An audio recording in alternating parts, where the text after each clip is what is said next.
Now, I just wanted to record a video because I was meaning to do this when I first got out, but I'm not a bad person by no means, at least I don't think so. But I messed around and got in trouble and went to prison. Well, I did a little bit of time in prison, but I didn't do very much time, but I did enough time where I lost everything. I lost my vehicle, I lost my job, I lost all the money I had. And then, when you go to prison, you really realize what kind of friends you got, or if they was your friends, or who they really are. Well, I got out of prison in September 11th of 2025. And when I got out in the state of Indiana, I got put on parole for 9 months. And I'm not from Indiana. I was just driving from Kentucky over here to go work at this job. And, I got caught up while I was, driving back and forth.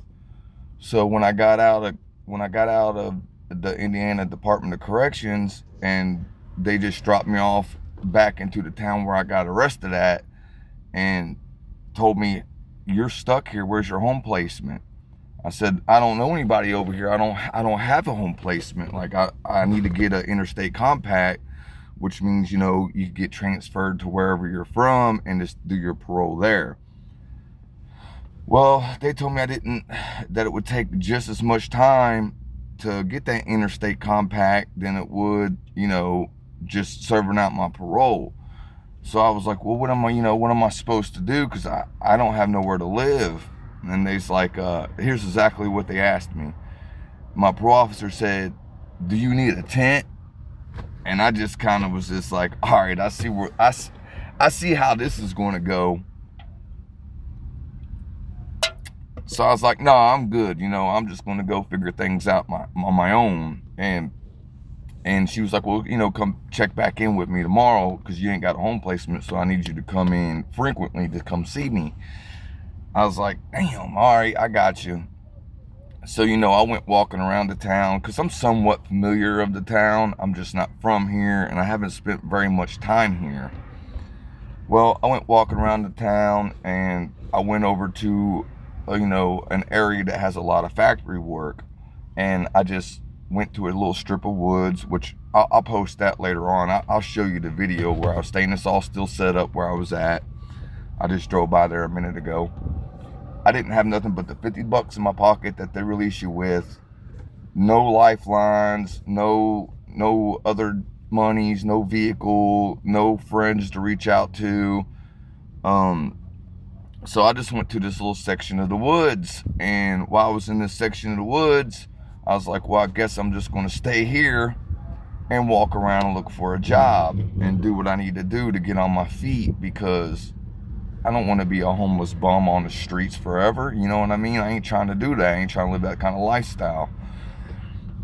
I struggle with addiction.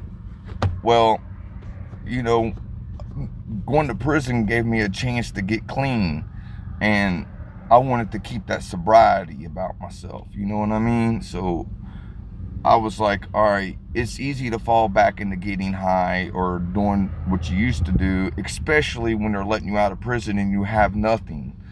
So, I went ahead and I just decided right then and there, I'm not going to get high. I need to get my life together. I need to get on my feet. I need to do whatever I need to do to succeed in life. So, I got a little tarp. With that little $50 that they gave me, I bought a tarp and a little blanket from Goodwill. And I didn't get a pillow or nothing, but I did buy a backpack for like $5 or something like that from Walmart, and a couple little pairs of pants and stuff from Goodwill. I walked around this whole town for a whole month. Mind you, I had to check in with my PO once a week too, because I was high risk because I didn't have a place to live or a home placement. So I walked around this town for a whole month, which I was wanting to record this whole process, but I didn't because, I didn't have a phone to start out with. I just had an Obama phone that somebody had gave me, and I was walking around, using Wi-Fi or whatever I had to do. And, so Jobs could download the Text Now app, all that. so jobs could get a hold of me. And from Monday through Friday, I walked around this whole town just looking for work, not knowing anybody, going in bathrooms, shaving up, trying to clean up, take showers, whatever I had to do, you know. And it was a struggle. It was hard. It wasn't easy. Life ain't easy. Nothing's handed to you on a silver platter in this life. If you want it, you have to go get it. But I knew that in order to get anything, I had to stay sober, which I did. I stayed sober the whole time. I'm still sober now, which, you know, it's the end of March right now. And but within this amount of time, within a month, I finally got a day labor place to give me a job at one of these factories around here. Thank God. That's, you know, that was the biggest thing I needed, was a job. And right around this time in Indiana, southern Indiana, where I'm at, it was still kind of warm outside. So thank God it wasn't freezing cold and snow on the ground, or I'd have been hit, you know. Well, I finally got a job, and you know, I worked a job for a few months, even though I was still, you know, homeless on the street or whatever, and, you know, saved up money like, you know, like I need to be doing, like you're supposed to, because I ain't spending it all on dope and drugs and running the streets or whatever, you know. And finally, now I just went full time last week at this job. I got me a vehicle. I finally, you know, walking around, I ran into somebody that had a vehicle for sale. I bought me a nice little Chevy Impala. It's definitely worth being sober and staying sober. Which, you know, on this channel, I'm gonna go back and I gotta be at work at 3, which is almost 3. I just want to start just recording to get somewhere. But I'm gonna show you where I started out at. And I don't have an apartment yet. Like, it's hard for me to find a place with my felony background and everything. But I you know, I'm sleeping in my car, but I do got a nice little setup and everything back here. I'm still stacking money, and I'm getting places. But that all thanks to sobriety, and then the drive to want to do it, you know.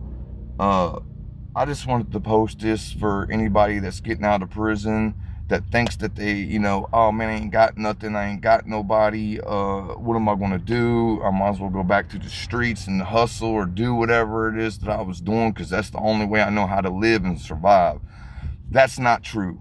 If you got the mindset, you could do it on your own. You don't need help. You don't need nobody. You could do it by yourself, man. You're just gonna have the want and the willpower to do it, man. I did it. I'm still doing it. I'm still in the struggle right now, just like you are, but I'm making steps to get there, man. And you can do it too.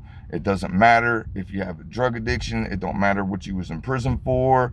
As long as you got the will and the drive. It might be a little harder because I've gotten turned down applications because of my felonies. I don't have nothing outrageous felonies, you know what I mean? Like, I'm not violent. I don't, you know, but still, just having that felony on your record, no matter what it is, a lot of these places is going to tell you no just because you have a felony on your record.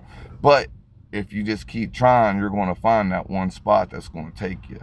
I just wanted to, you know, post this positive video, man, because I want you guys to keep your head up. And just because you're a convicted felon and you went to prison and you made bad choices or bad decisions doesn't make you a bad person.